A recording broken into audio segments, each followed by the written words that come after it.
Here is the first week readings. Chapter 1 out of the Hersey book was about leadership and management. Talked about leadership as recognizing the need for action, motivating and inspiring others, and making things happen. Managers trump companies. Leadership in today's world need to possess agility, change, execution, and results. Manager is a person who can accomplish organizational goals or objectives. Management is the process of working with and through individuals and groups and allocating other resources to accomplish organizational goals. Leadership occurs whenever one person attempts to influence the behavior of an individual or group, regardless of the reason.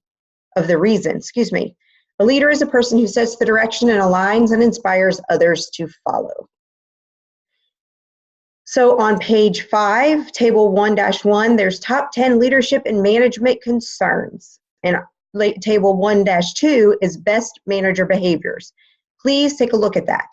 There are 3 competencies of leadership. Diagnosing, which is understanding the situation you're trying to influence. It's a cognitive competency. Adapting, it's altering your behavior and the other resources you have available to meet the cognitive, I can never say that word, contingencies of the situation. It is a behavioral competency. And communication, interacting with others in a way that people can easily understand and accept. It's a process competency. There are key management functions: planning, organizing, motivating, and controlling. You can see what each one of those are. And there are skills of a manager. Leaders and managers operate organizations that are complex social systems. There's an administrative structural subsystem. There's the informational and decision-making subsystem, and there's the economic and technological subsystem. All of these subsystems must work together for an organization to perform effectively. I think there's a difference between leaders and managers.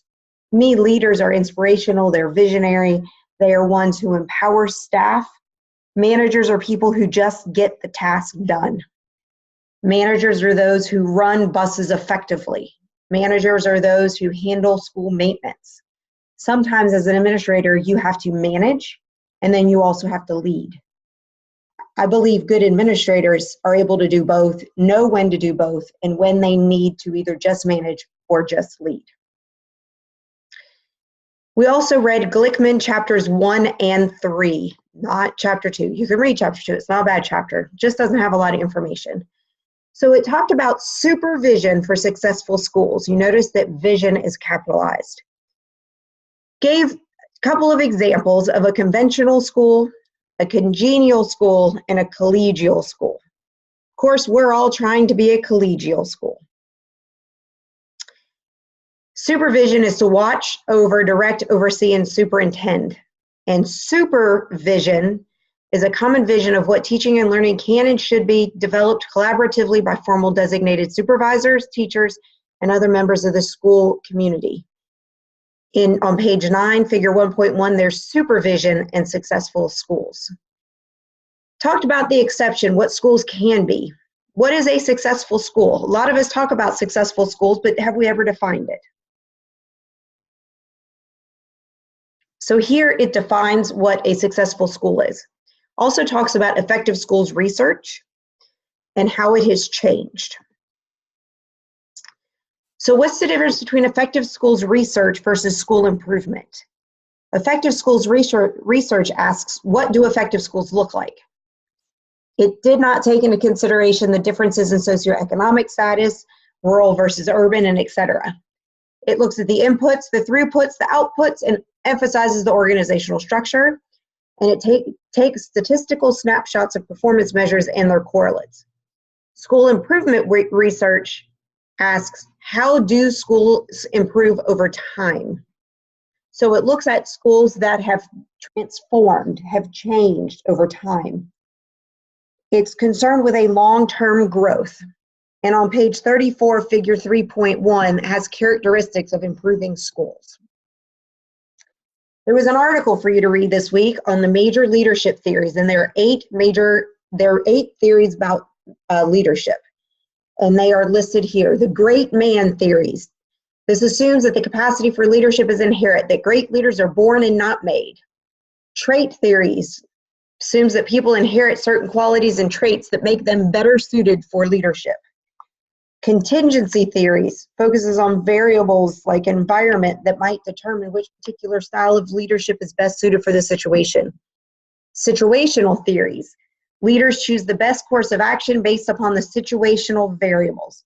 Behavioral theories, that goes back to that great man theory and the traits.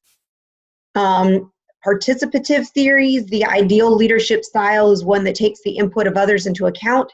Management theories, roles of the supervision, organization, group performance, etc. Relationship theories, also known as transformational theories, connections formed between leaders and the followers. I always say that a leader is not a leader if no one follows. They're just someone standing by themselves in the middle of the woods. The only way to be a leader is to have people follow you. Sometimes I say that they drank the Rebecca Kool-Aid. And how you get people to drink the Kool-Aid, you know, it depends on where you are and what the needs are, what you're offering. My first school that I was principal, a lot of people drank the Rebecca Kool-Aid because they really didn't have another option. That school was a very failing school. The principal that I replaced had been demoted, and the teachers just wanted help. They wanted to be able to teach, and they couldn't do that based on the discipline and some of the school practices and policies. The school where I am currently, it is not as easy to get them to drink the Kool-Aid. There's not been a lot of teacher turnover. There are a lot of teachers that are from the community that listen to the parents in the community. It's a higher socioeconomic status, which is all important, but it is just been a little more of a challenge. There's been a little more political interaction into the school. So those relationship theories really kind of matter. I hope everybody enjoyed the reading for this week. If you have any questions, please let me know.